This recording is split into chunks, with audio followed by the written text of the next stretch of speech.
we were very successful in terms of impact, and obviously when you spend this much time and effort and money on an investigation like this, you want to have impact. Before we could even publish our findings, some of the police departments changed their procedures. They knew what our findings were, obviously, before we published, because we had to go to them and ask them for reaction. So we started having an impact as a result of our work even before we put the stories in the paper.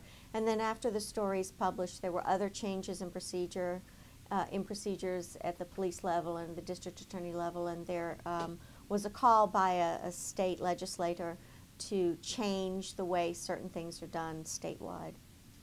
Well, we had some pretty immediate response from the Dallas Police Department, which we had talked to them, of course, as a part of the reporting, so they knew what we were working on, and they had actually made at least one change that we know of prior to those stories being published.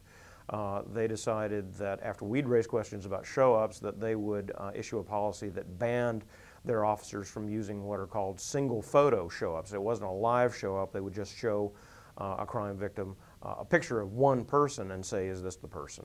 And they quit doing that. They issued a policy statement probably within the month before we published, saying we shouldn't be doing this anymore. So we actually had some reaction before we even published. Also, the district attorney, knowing what we were doing, decided that because of some of the concerns we'd been raising about eyewitness identification and the processes that were being used, that he would review death penalty cases to determine whether or not there might have been some problems in death penalty cases that had been prosecuted earlier, to see whether witnesses had made improper judgments or whether there had been any impropriety on the part of prosecutors in putting those cases together.